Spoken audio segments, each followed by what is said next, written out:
İslam, insanlık açısından tarihin en büyük ahlak ve hukuk dinidir. Kadına ve kız çocuklarına karşı insanlık dışı muamelelerin yapıldığı, kız çocukların diri diri toprağa gömüldüğü, kadınların değerinin olmadığı, miras hakkının bulunmadığı, istediği zaman boşanabilen, kadına şiddetin yoğun olduğu cahiliye toplumunun çirkin uygulamalarını kaldırarak toplum ve insanlık açısından kadını eşrefi mahlukat seviyesine çıkarmıştır. Şu bir gerçektir ki Yüce Allah İslam'a göre kadın ve erkek aynı yaratılışa sahiptir diye buyurarak kadınlar erkekler arasında bir eşitlik vurgulamıştır. İslam'da insanlar için en güzel ve en doğru hükmün Allah'ın hükmü olduğu ve insanlar arasındaki tek üstünlük ölçüsünün takva olduğunu Kur'an-ı Kerim bize bildirmektedir. Ayet-i kerimede biz sizi bir erkek ve bir dişten yarattık ve birbirinizle tanışmanız için sizi halklar ve kabileler şeklinde kıldık. Şüphesiz Allah katında en üstün olanınız, takvada en üstün olanınızdır diye buyurarak kadın ve erkek arasında hiçbir ayrıma girmemiştir. İslam ahlakında kadın ve erkek eşittir. Kadın ve erkeklerin Allah'ın yaratmaz takdiriyle fiziksel olarak bir takım üstünlükleri elbette vardır. Bu farklılık onların kendilerinde olmayan kısımlarını tamamlamak içindir. Bu fiziki özellikler kimseyi kimseye üstün bir hale getiremez. Yüce Allah Kur'an-ı Kerim'de mümin erkekler ve mümin kadınlar birbirlerinin velileridir diye buyurmaktadır. Mümin erkekler ve mümin kadınlar iyiliği emreder, kötülükten sakındırırlar, namazı dosdoğru kılarlar, zekatı verirler, Allah'a ve Resulüne itaat ederler. İşte Allah'ın kendilerine rahmet edeceği bunlardır. Şüphesiz Allah üstün ve güçlüdür, hüküm ve hikmet sahibidir diye buyurarak bu ayetler doğrultusunda Allah'ın en sevdiği ve razı olduğu kulu olmak için kadın ve erkek şartı gerekmemektedir. Her ikisi de Allah nazarında eşittirler. Kur'an'da kadın ve erkeğe hitap aynıdır. Hiçbir şekilde ne kadına veya ne de erkeğe ayrı bir hitap şekli ortaya çıkmamaktadır.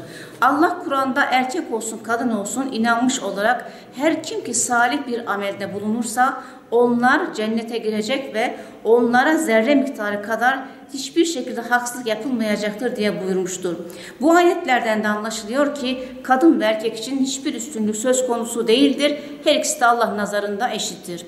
Toplum olarak bu tür kavramları kendimiz ortaya çıkarıyoruz. Eğer gerçek manada İslam dinini ve sünnet seniyeyi doğru yerlerden, doğru kaynaklardan öğrenmiş olsaydık bu tür kavramlar içerisinde durmayacağız.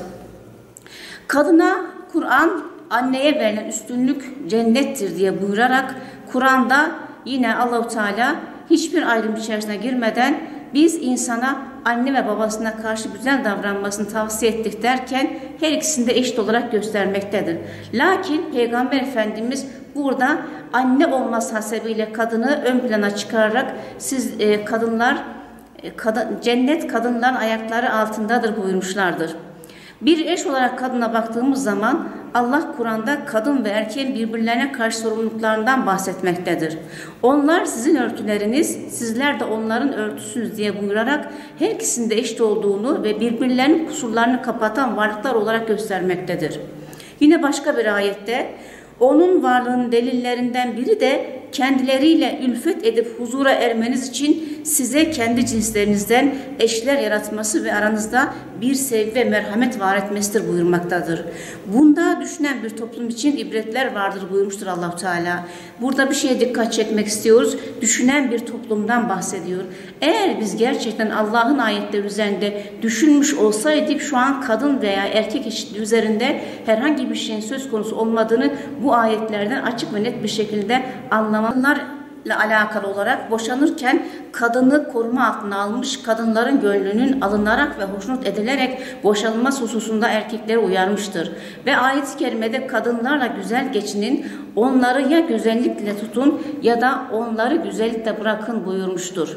Oysa şu an günümüzde çok acı bir gerçek ki eşler ayrılırken birbirlerini öldürerek bu dünyadan ayrılıyorlar. Ya benimsin ya da kara toprağın mantığıyla hem dünyalarını hem de ahiretlerini perişan ediyorlar. Allah kadınların boşandıktan sonra maddi olarak güvence altına almıştır.